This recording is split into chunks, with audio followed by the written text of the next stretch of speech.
আসসালামু আলাইকুম। সবাই কেমন আছেন? আমার যেটা মনে হয় যে গরমে কিন্তু আপনারা কেউই ভালো নেই।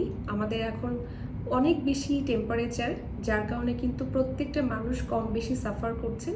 যারা বিশেষ করে বাইরে কাজের জন্য যেতে হচ্ছে তাদেরও কিন্তু অনেক প্রবলেম ফেস করতে হচ্ছে। এখনকার সময় যেটা আমরা বেশি চোখে পড়ছে বা আমাদের যেটা আমরা জানতে পারছি সেটা হচ্ছে প্রচণ্ড গরমে আমাদের হিট স্ট্রোক হচ্ছে, আমাদের অনেকের পানি শূন্যতা তৈরি হয়ে যাচ্ছে, ইভেন আমাদের ডায়রিয়া টেন্ডেন্সিটাও কিন্তু বেড়ে গিয়েছে।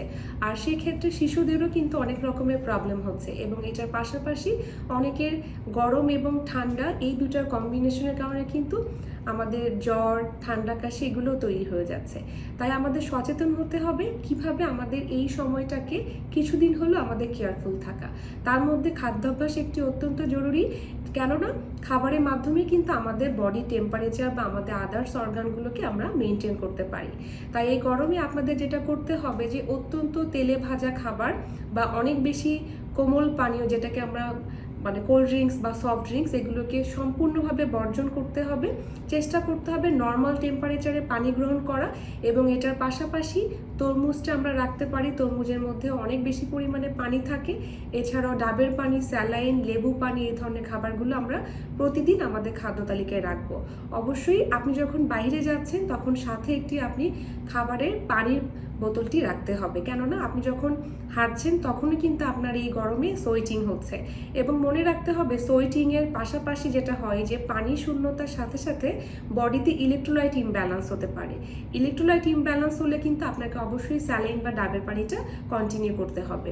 আর বাসার যে খাবারের যে মেনুটা সেটা অবশ্যই আপনাকে পাতলা ঝোলের তরকারি, যেমন আমরা চিচিঙ্গা, ঝিঙা, লাউ, মিষ্টি কুমড়া, এই ধরনের খাবারগুলোকে আমরা প্রায়োরিটি দিব। আর অত্যন্ত স্পাইস ফুড, যেগুলো আমরা ভুনা মাংস বা মাছ বা বাইরের যে খাবারগুলো আমরা খেয়ে থাকি, এগুলো আমাদের বর্জন করতে হবে। আরেকটি টিপস আমি দিতে চাই যে এই সময় এত বেশি গরম যে কোনো খাবার কিন্তু খুব কম সময়ের মধ্যে কিন্তু নষ্ট হয়ে যেতে পারে, কেননা 4 ডিগ্রির উপর থেকে 6 ডিগ্রির মধ্যে সময়টাকে আমরা ডেঞ্জার জোন বলে থাকি। এই সময়ের মধ্যে আমাদের ব্যাকটেরিয়া খাবারে গ্রো করতে পারে। তাই বেশিক্ষণ যদি আমরা খাবারটাকে বাইরে রেখে দেই, এই টেম্পারেচারে আপনার খাবারে ব্যাকটেরিয়া গ্রো করছে এবং সেটার কারণে কিন্তু আপনার ডায়রিয়া হতে পারে।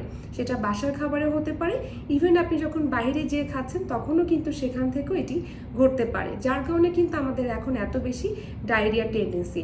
সো এটা খেয়াল রাখতে হবে। খাবার রান্না করার পরে কিছুক্ষণ পরে কিন্তু ওটাকে আমাদের প্রিজার্ভ করতে হবে ফ্রিজে নির্দিষ্ট টেম্পারেচারের মধ্যে, অথবা আমাদের এটাকে গরম করে নিয়ে দেন আমাদেরকে খেতে হবে।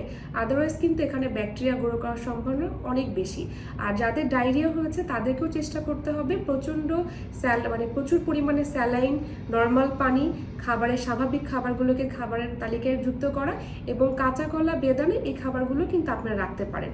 আরেকটি লাস্ট টিপস হচ্ছে যে প্রোবায়োটিক রিচ খাবারগুলোকে খাদ্য তালিকায় রাখা, কারণ প্রোবায়োটিক আমাদের পেটটাকে ভালো রাখে, গাট ব্যাকটেরিয়াকে রিমুভ করে থাকে। প্রোবায়োটিক হচ্ছে আমরা দইয়ের মধ্যে পেয়ে থাকি, তাই কেউ চাইলে প্রতিদিন একটু টক দইয়ের শরবত করে বা জুস করে কিন্তু আমরা খেয়ে নিতে পারি। আর অত্যন্ত চিনি বা কোনো কিছু আমরা এই সময়ে খাবো না, একটু আমাদের মেনটেন করে চলতে হবে।